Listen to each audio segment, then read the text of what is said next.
the four walls of our libraries.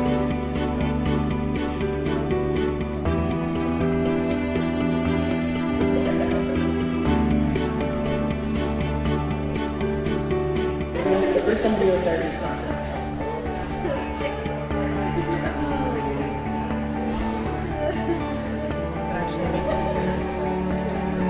the rule of thumb that I always use.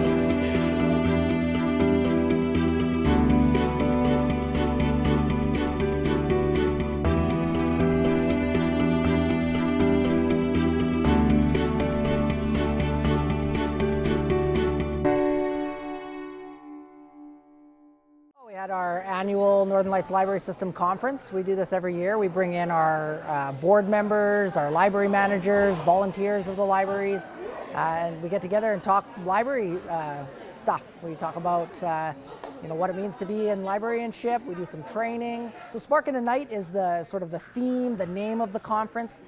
So the whole idea is to spark ideas and to ignite passion in library services and in community service in general. It's really an opportunity for librarians and library managers, library staff, all those folks that work out in our libraries to get together and learn and grow and work together.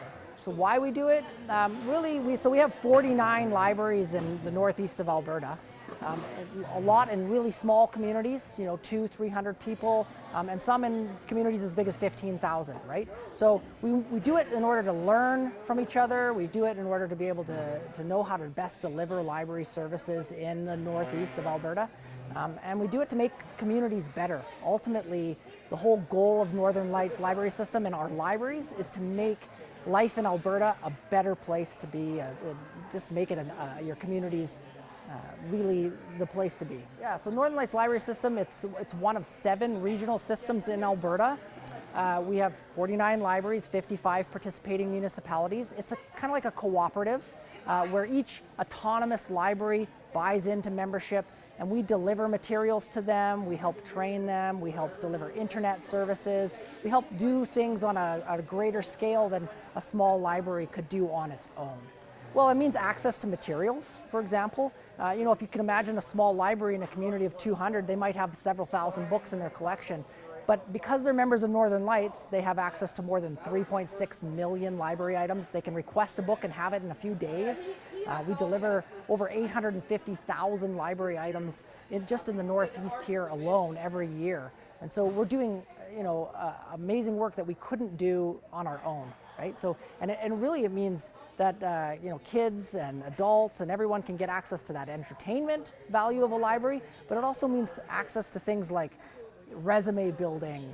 It means access to online learning. It means access to online resources that they just couldn't afford otherwise. Think about the immigrant that's coming into Alberta for the first time who has language barriers or language problems. They can come to the library and get language training skills. You have a small child with that's learning for the first time how to read, write, and engage in the community. They come to a library.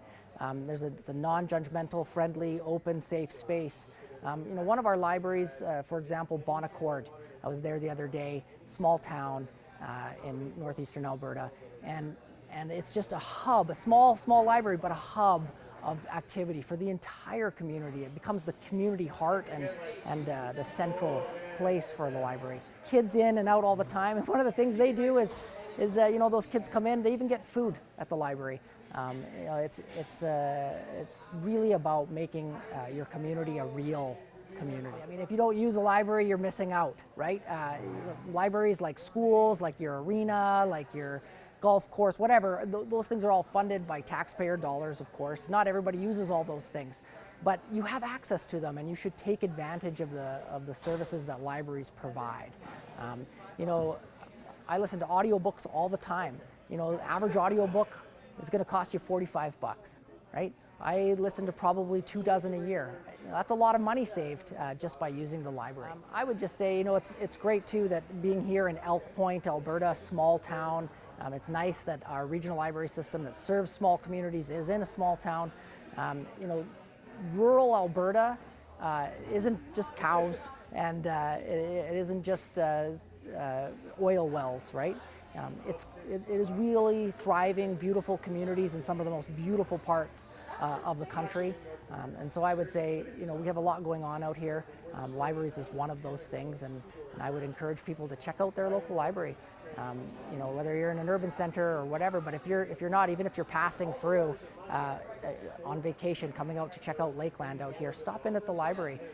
You'll find the heart of the community there. If we talk about doing tourist items, you're like, where do the locals go? Check out the local library. That's the place to be. What is next for us? We're going to add a couple more members, a couple more communities still to come on to Northern Lights Library System in our region.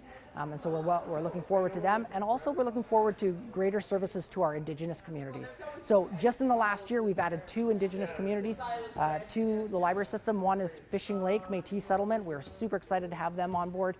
And also Frog Lake.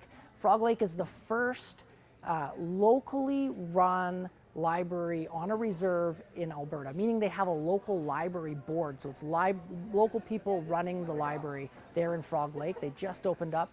We have several other Indigenous communities in northeastern Alberta, Kikino. We've got Wood Buffalo area. We're really looking forward to engaging with those folks and bringing library services to them that meet their needs, that they help us to understand what they need. We're looking forward to that. That's the next big step. We are taking off, really. I think the future is extremely bright for libraries. Some people might say, oh, libraries, what's that good for anymore? Those people are out of touch. Libraries are community space, and they're really, we're probably in the golden age of libraries. So just thank you, check out your libraries, and we really appreciate the opportunity to serve our communities.